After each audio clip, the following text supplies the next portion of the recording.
Hey, I'm back, even sooner than I expected. That's right, your boy DJ T. And as you can tell from my last tale, maybe it's just me, but I have a few quirks about today's new technology. I have to pen these stories as they come to me, no matter what the time. It does get a little annoying when they hit me half asleep in the middle of the night at 2:59. But sometimes it helps if the topic has me a little bit vexed. It inspires me a little bit more to do my very best. And besides, I really do need to get this off my chest. Why does everything have to be handled through a text? Be he in heaven or in hell, I'll bet that Alexander Graham Bell has been rolling over in his box ever since the invention of the cell, on account of how his groundbreaking invention has strayed so far away from its original intention. I'm sure he had no plan on people dismantling the English language. It would fill him with such anguish to know that what he had created had become so outdated and is now so overly upgraded. The device he invented, intended to extend conversation, has now fallen to a new generation of people who would rather type than talk. Now, putting aside the fact that everything under the sun now has an app for this and an app for that, the English language has been reduced to crap. NTMU, OMG, WTF, LOL, so many abbreviations half the world has forgotten how to spell. Remember back in the day when Schoolhouse Rock had the world hooked on phonics? Teachers and universities were appalled with the coming of Ebonics, which at least still made somewhat of usage of basic phonics.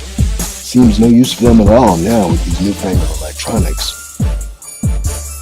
Families don't even have game nights anymore. Remember when folks would gather around the table after dinner at night and play some type of board game like Monopoly or Life, or even better, Scrabble, which kept everyone in touch with words? But now, everyone sits secluded with their cell phone, playing with some fucking Angry Birds. It blows me away when I see how many people literally live through their cell phones, no matter what the situation, especially confrontation. Damn, it can't be just me who can see how a lack of actual conversation is tearing at the fabric of society. I recently had a young girl tell me that texting was her favorite method of communication, and I asked her, "Do you mean above actual face-to-face conversation?" To which she quickly replied, "Why sure, face-to-face conversation leads to confrontation, especially if it's a boyfriend conversation." I can only remark, damn, that's some shit. One hell of a way to have a relationship. All this leads me to wonder, without a cell phone, where would some people be?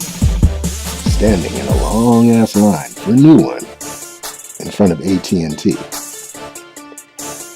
Incidents involving cell phones have throughout the world gotten so bad, and here's the point that's really sad. In recent years, the deaths involving texting while driving compared to drinking and driving are damn near just as bad. I've been told by a few that I should forget about the old ways and just accept the new. And I can only wonder the way that people have become such slaves to all this new technology.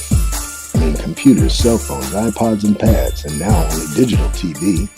Should the day come when it all crashes down, and folks can no longer tweet or text or call you from their cell, shit, for some, it's gonna be a living hell. I'm telling you, mark my words, because should that day come, remember that it was from DJ T you heard, that we should not be so quick to turn our backs on the spoken word.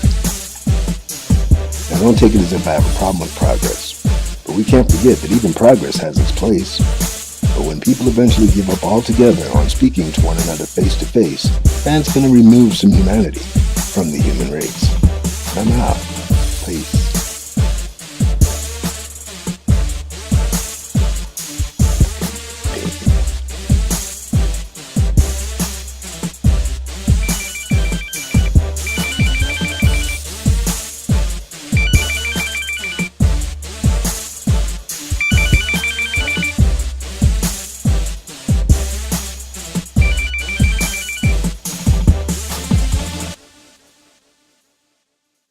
Piece of crap.